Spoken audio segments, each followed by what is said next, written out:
Hello everyone, welcome back to my channel. তো আশা রাখছি তোমরা সকলে খুব ভালো আছো, সুস্থ আছো। মিষ্টি পরিচয় চ্যানেল আরও একটা নতুন ভিডিওতে তোমাদের সকলকে অনেক স্বাগত। তো আজকে হঠাৎ করে যাবো হচ্ছে তারাপীঠ। তো তার জন্য দেখো আমার লাগেজ গোছানো হয়ে গেছে।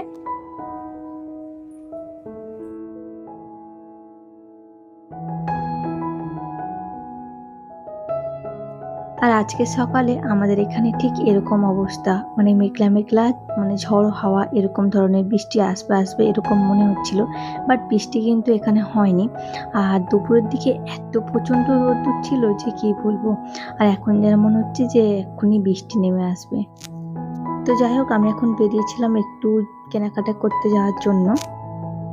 একটু আমাদের সামনাসামনি কেনাকাটি করতে, টুকটাক কিছু কেনা ছিল, কিনতেই চলে এসেছে এখন বাড়ি, এখনো কাজ হয়নি।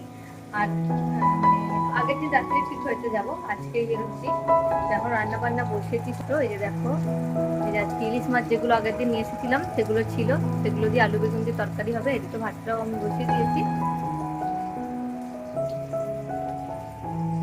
এই যে এখানে সকালের টিফিন খাওয়া সব পড়ে আছে সমস্তটা, অন্য একটা রান্না চলছে, বেরোবো 2টো নাগাদ। চলো তোমরা ব্লগটা দেখতে থাকো।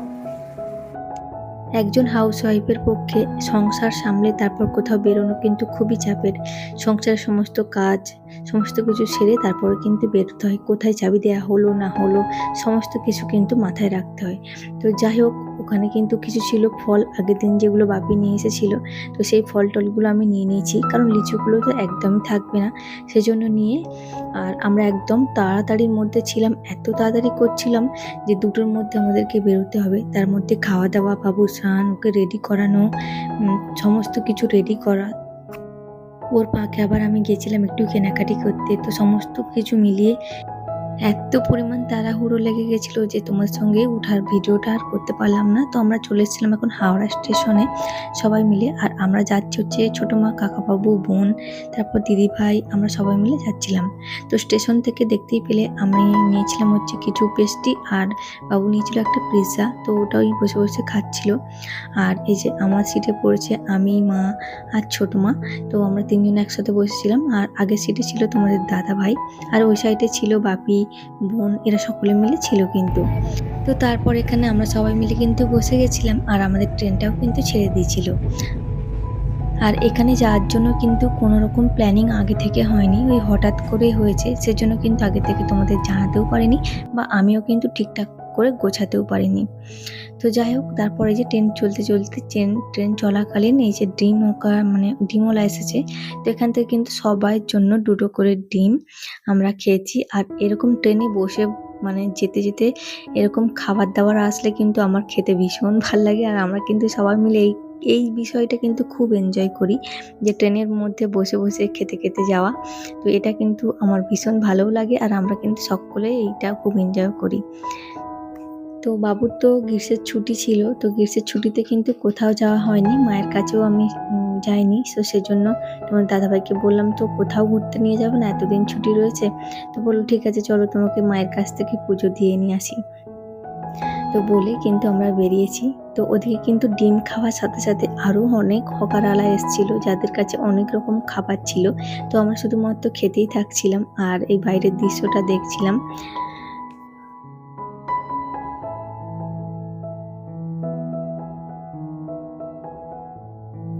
সবাই মিলে কিন্তু কোথাও বেড়াতে যাওয়ার আনন্দটা একটু অন্যরকম আমার কাছে। তো আমার ভীষণ ভালো লাগে সবাই মিলে একসাথে যাব, তবে সেরকম একটা সুযোগ হয়ে ওঠে না। তো আমার হলে দিদিভাইয়ের হয় না, আবার ছোটো মার হয় না, তো এরকম করে কিন্তু হয় না। তো ফাইনালি কিন্তু এবার সবার মানে ফাঁকা ছিল, হয়েছে। আর তারপর পরই কিন্তু চলে এসেছিলো আমাদের এখানে ঝালমুড়ি ট্রেনের মধ্যে। তো ওখান থেকে ঝালমুড়ি নিয়েছি, আর তার সঙ্গে হচ্ছে আমি নিয়েছি হচ্ছে চা। তো তারপর হচ্ছে কি আমরা তো বেরিয়েছিলাম 2টোর দিকে, আমাদের আস্তে আস্তে কিন্তু অনেক রাত্রি হয়ে গেছিলো। ওই তখন মানে 9:30 10টার দিকে আমরা নেমেছি গাড়ি থেকে। তো নামার পর হোটেল আমাদের আগে থেকেই বুক করা ছিল, আর আমরা এখানে গেলে কিন্তু বিনা পানি হোটেলেই থাকি বেশিরভাগ। তো ওটা কিন্তু প্রতিবারেই আমাদের ওখানেই থাকা হয়। আর এখানে কিন্তু আমরা চলে এসেছি বিনা পানি হোটেলে। আর এখানে কিন্তু কাকাবাবু থেকে শুরু করে সবাই কিন্তু খেতে বসে গেছি, আর আমি হচ্ছে বাবুকে খাইয়ে দিচ্ছিলাম। তারপর হচ্ছে ওখানে ছোট বোন শুয়ে রয়েছে। আর আগে থেকে না হোটেলটা বুক করা থাকলে ওখানে গিয়ে কিন্তু কোনো রকম খোঁজাখুঁজির ব্যাপার হয় না। আর এখানে যেহেতু আমরা অনেকবারই থেকেছি সেজন্য কিন্তু এখানটা আমাদের জানাশোনা আছে, তাই এখানেই রয়েছি। তো চলো, আমার ব্লগটা কেমন লাগলো জানিও, আর নেক্সট পার্টের জন্য চ্যানেলটি সাবস্ক্রাইব করো। টাটা।